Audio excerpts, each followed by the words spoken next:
Okay, Emmanuel Munike will be joining us also on the program live from Abuja. Remember the Golden Eagles returned yesterday, well, empty-handed. They couldn't get anything back. But the coach, what will he do to the team? Is he going to retain his same crop of players, especially with the fact that we just had 2 players scoring all the goals, and if they are not scoring, well, the team is definitely not winning. Good morning. Morning, Cecilia. How are you? Yeah, fine, thank you. Well, congratulations, of course. Nigeria finished 4th and also got a ticket to Chile. Now, the question is, are you going to retain the bulk of the players, or are we going to have another screening exercises to bring in new players for the World Cup in Chile?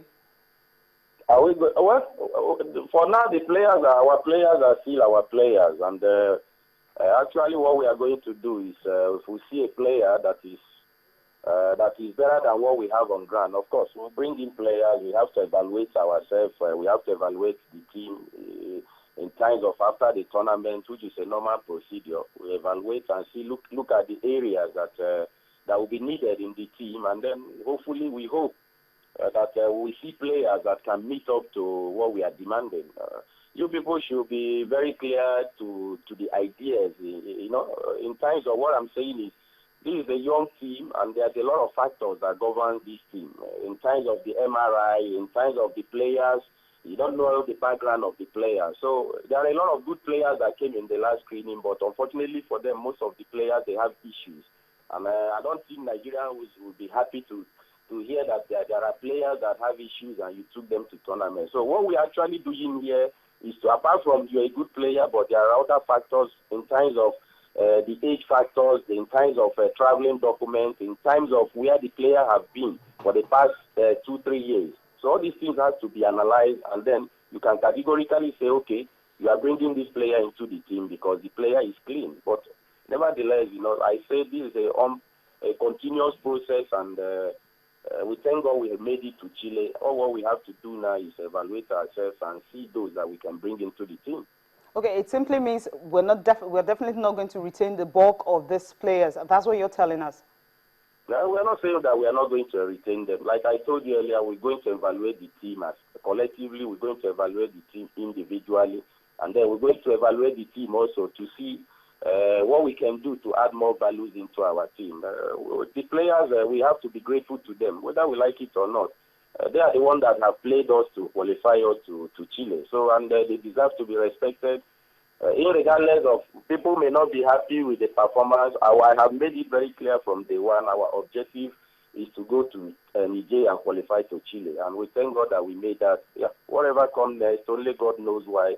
Against South Africa, it's not that they are better than us. We have almost 4 balls sitting on the bar. We have about 5 clear chances of scoring the goal. But hard luck, the goal refuses to come. And the only opportunity they had, they scored us. But, we can't continue to explain and explain and explain. I think within sideline and trust, Nigerians trust in what we are doing. They believe in what we are doing, and they sideline us with responsibilities. And all what we own them is to maintain that responsibility with all fairness of God and honesty to our job. What the destiny holds, nobody knows. I can only tell you right now, I'm sitting here, but what will be in the next hours, I cannot predict what will be in the next hours. Okay, well, that's a really good one. Achina, so you have a question for him? Yeah, Coach, personally, I think the Under-17 team should be all about development. And I was going to ask you, your priority right now, is it going ahead to win the World Cup in Chile, or is it bringing out players that would serve the national team 10, 15 years from now? Well, I think, of course, my object, like you mentioned earlier, thank you, because this is a developmental project. And at this stage, of course, you don't want to place your players under stress. You want them to grow, and then in the next 5-6 years, like you mentioned, they become much better players. Of course, if we have the privilege of going to Chile, our intention is to go to Chile and put up a good performance and put up a good team that we can be proud of. Then whatever comes next, only God knows. We can't tell you we are going to win the World Cup. We can't tell you we are going to do this, but at least we have the intention of going to Chile, knowing that we have done the right thing, and knowing that we have looked at our team in every department. We are sure that what we are going to Niger are people that are ready to play. These are what I can tell you, and only God knows the best. Okay. Thank you very much, Coach, for talking to us this morning. Yeah, thank you. Thank you, Cecilia. Thank you. That was Golden Eagles coach Emmanuel Amuneke. Of course, they arrived the country yesterday. Now, we're talking about FIFA presidency. Well, one man, Michael Van Praag, he wants to become president come May 29th. That's the day for the election, where he has actually unveiled some of his plans. And, of course, one of it is that federations from $250,000 can be getting as much as $1 million, because he believes there's too much money with FIFA. That's the reason for misappropriation of funds. So let's listen to his plans if he becomes the president of FIFA. And of course, he wants to serve just one term, 4 years. When a controversial incident takes place, we cannot expect our referees to be the only people in the stadium who cannot replay that moment, where everyone else can check on their smartphones whether the ref was right or wrong. The referee is the only person who cannot do this. So I want to introduce more modern technology like the video referee. 40 countries, 40. With a guaranteed place in the tournament for the organizing country or organizing countries. And a guarantee that the reigning world champion can defend their title. This is new. And an extra place for one more country per confederation. At present, too much money is disappearing in the periphery. This is why I will increase the funding of football associations fourfold. Each football association will see its funding go up from $250,000 to $1 million per year.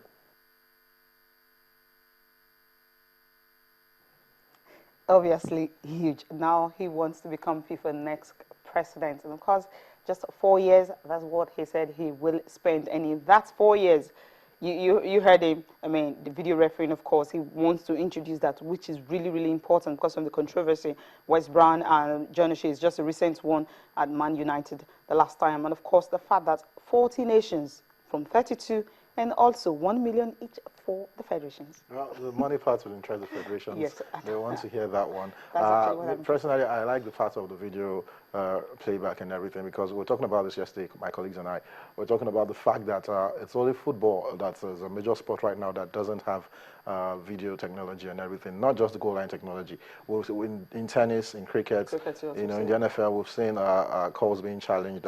Coaches, players have challenges to use during games. You know, you have a certain number of challenges.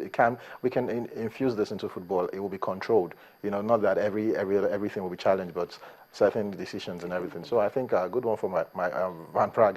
But the thing is, he's coming up against a dinosaur, talking about that man who's been at FIFA for how many years now, and it's going to be hard. You know, good plans on paper and everything. He wants just one 4-year term. Yeah. A lot of people have said that, definitely. But let's just see if he can get in.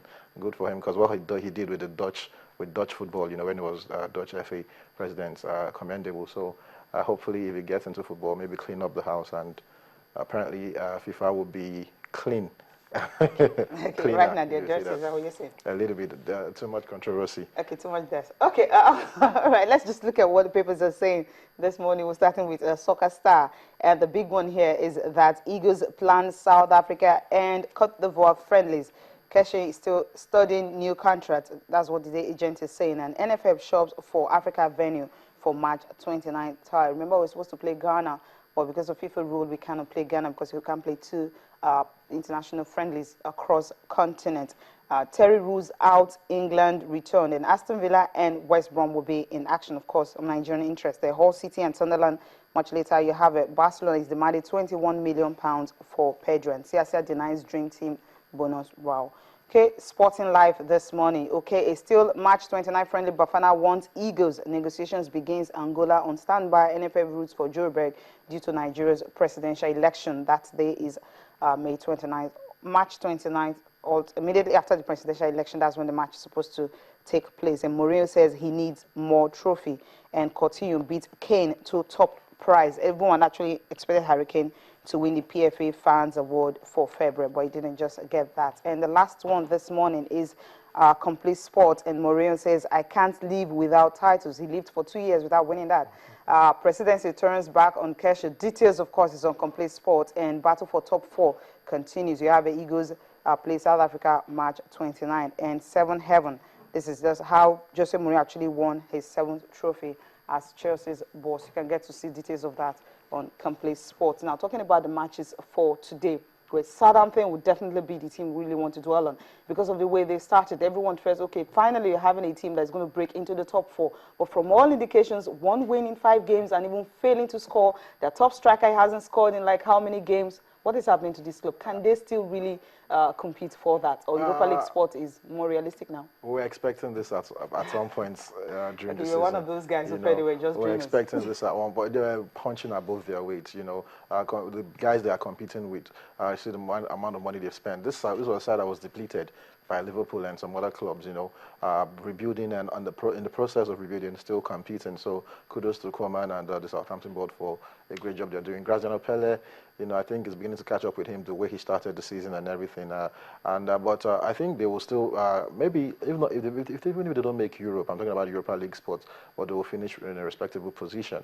That being said, this game against Crystal Palace, if you remember, Crystal Palace knocked them out of the FA Cup at the same stadium, the St. Mary's, and Ronald Koeman came out to say that day that he didn't expect Crystal Palace to play that way. He was bullish in a way, underrating Crystal Palace. So now I think he knows what to expect from Alan Pardew. From Alan Pardew, and he will go all out. He will go there and try and get a victory in this particular one. I think Pele should try and look for his scoring boots very, very fast. It's important because it's very important. I saw the last game they played, and I saw some of the chances he missed. See some sitters that were presented to him that he should have buried, that he would have buried earlier on in the season. But right now, I don't know what's wrong with them. Maybe they're getting tired. Okay, 2 Nigerians featuring for West Brom. Brownie Day, of course, will have to face a late fitness test in that game against Aston Villa. And of course, for Victor Nechibewell, he's out. He will not be in action in that one. Okay, finally, just this a player that has been suspended, Johnson. I mean, the allegation of sexual assault on 16-year-old girl. I mean, what should players do situations like that? Because we really can't judge now because they're going to charge him to court and all that. Sunderland have suspended him. I think Sunderland didn't take the right decision. It's just been he was arrested and he was bailed. The investigation is still going on. We hear it wasn't rape. It will be called statutory rape because the person involved is a minor. But it's still there's nothing confirmed. There's nothing solid yet. So I think Sunderland were too quick in suspending the young man. They should have. It's like they've already crowned him guilty. Okay, before trial and everything. So okay, well, that's all for the show. Thank you so much for being part of that. Okay, before we leave, the game between Juve and Roma actually ended 1-1. And for Roma, for the 6th time at home, that's kind of historic for them. They are drawing a game at home. Juve now 9 points clear ahead of them. Definitely, they will just have to retain the title. With pictures are coming from, where Pedro Harrison actually claimed another title, and of course that qualified him for the WGC Championship. First one in 7 years. Wow. Okay, of course, after that, Business Money is up next. And don't forget, Sports Tonight is at 9 p.m. today. Join Toyin Bitwe and crew for more sports.